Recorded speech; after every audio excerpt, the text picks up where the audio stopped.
Hello everyone, welcome to another episode of Voice of Joyville. With me today is gentleman Mr. Sunil Bhutani, who is also the candidate for General Secretary for Team Atmanirbhar.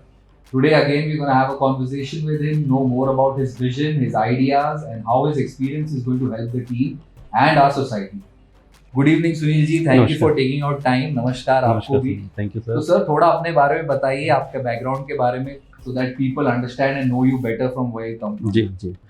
मेरा नाम सुनील भूटानी है. मेरा जो native place है वो सोनीपत हरियाणा है और मैं जो है 2004 में मैं गुड़गांव में आया था और तब से मैं यहाँ पर हूँ.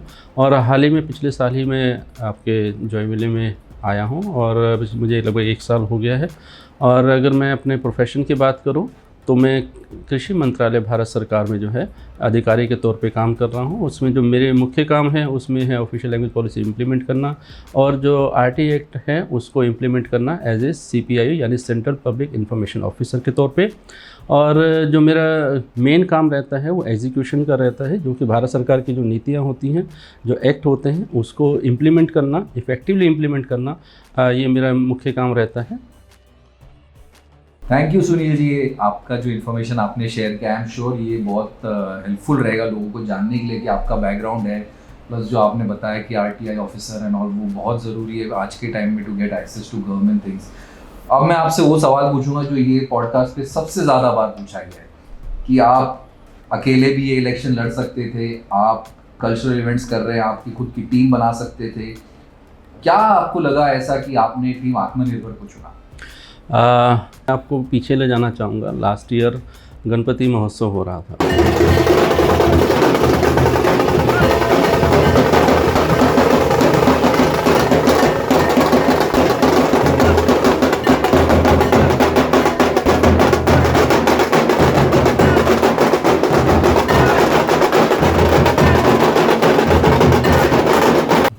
उस समय मेरी मुलाकात हुई थी राकेश जी से. मैंने उनको काम करते हुए देखा, उन्होंने हमें जोड़ा और हम लोगों ने गणपति के समय में इतना इस तरीके से मैंने उनको काम करते हुए देखा और इतना मैं प्रभावित हुआ उनसे. और फिर हम लोग बहुत अच्छे दोस्त बने और फिर समय बीता और फिर जब इलेक्शन का समय आया और फिर मैंने जो है उनके जो एक प्रबल समर्थक के तौर पे मैंने निकल के आया. मुझे था कि ये व्यक्ति को मैंने बहुत करीब से जानता हूँ, बहुत ही ईमानदार व्यक्ति है और जो टीम वो ले कर के आए हैं उसके अंदर दो जो है हमारे वरिष्ठ सैन्य अधिकारी उसके अंदर हैं. ऐसी टीम में अगर मुझे मौका मिलता है तो मैं शुक्रगुजार हूँ राकेश जी का भी, टीम आत्मनिर्भर का भी, कि आपने मुझे मौका दिया कि मैं एक ऐसी इम्पोर्टेंट जनरल सेक्रेटरी की पोस्ट के लिए जो है मैं आपकी टीम से आऊँ.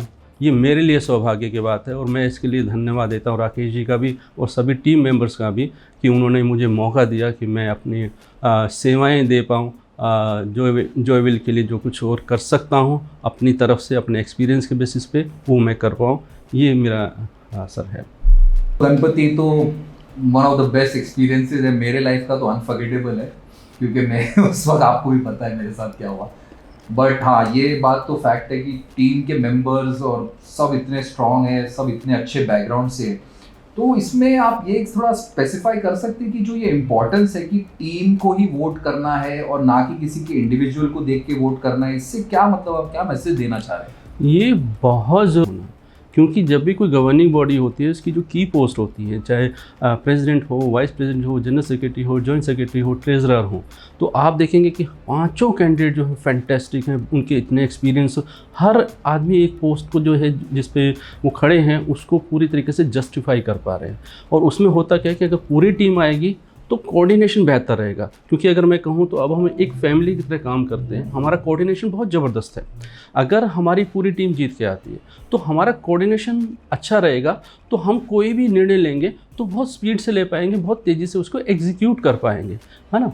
तो ये मैंने एग्जीक्यूशन में हमेशा देखा है. जब बॉडीज़ होती हैं तो उसमें कहीं अगर अलग अलग तरीके से चीज़ें होती हैं तो कॉन्फ्लिक्ट होते हैं, तो उससे चीज़ें जो हैं वो सफ़र करती हैं.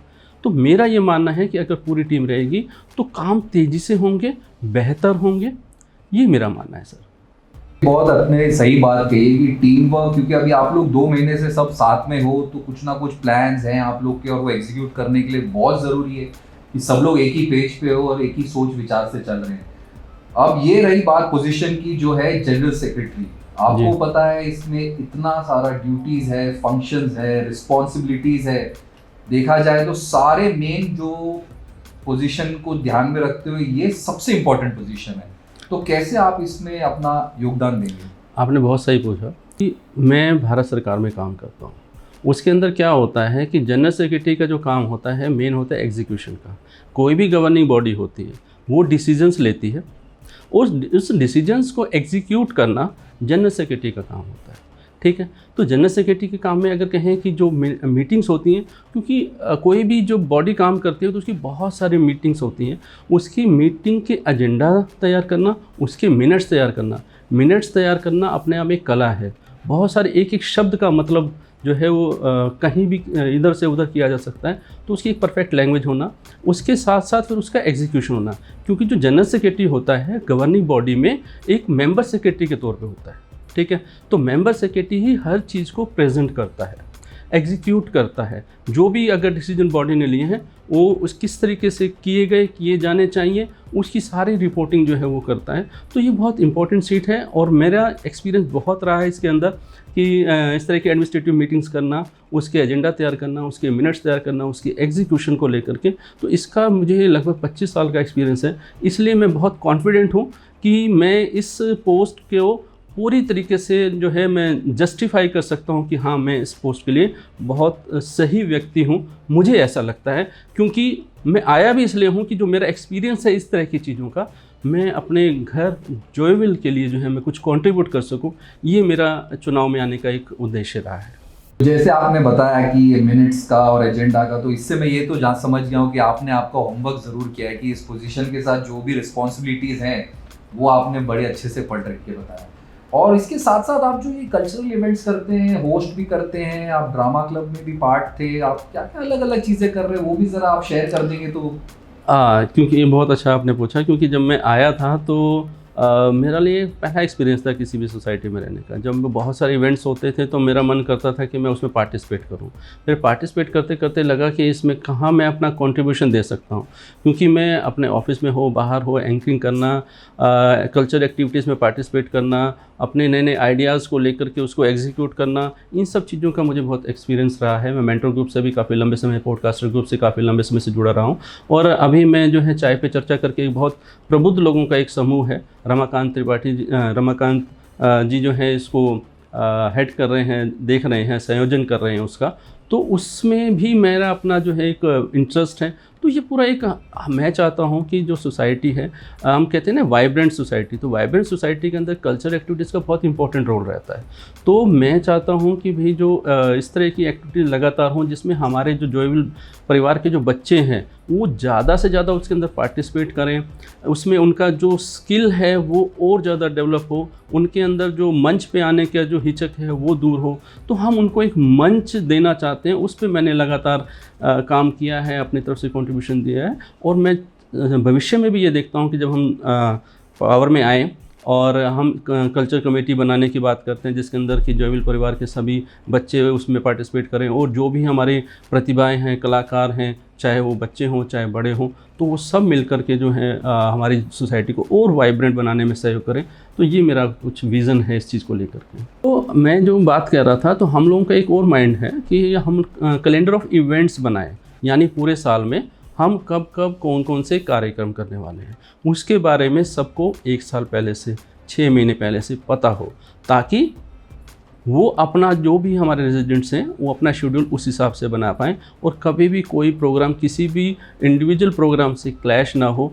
तो ये मेरा मानना है कि कैलेंडर ऑफ इवेंट्स भी एक बहुत अच्छा एक रोल प्ले करेगा सब सोसाइटी के लोगों को एक साथ एक जगह इकट्ठा करने में।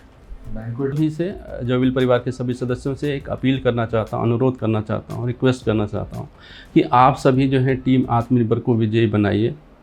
अपना बहुमूल्य वोट हमें दे करके हमें सेवा का मौका दीजिए। हम आपको पूर्ण विश्वास दिलाते हैं कि हम जॉयविल परिवार के हित में, जॉयविल सोसाइटी के हित में कार्य करेंगे।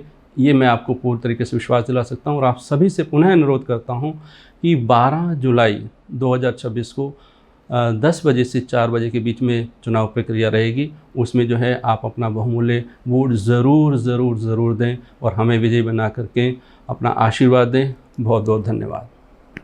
थैंक यू सुनील जी, बहुत अच्छा लगा आपसे बात करके। प्लीज 12 जुलाई टीम आत्मनिर्भर shield. Thank you. Thank you.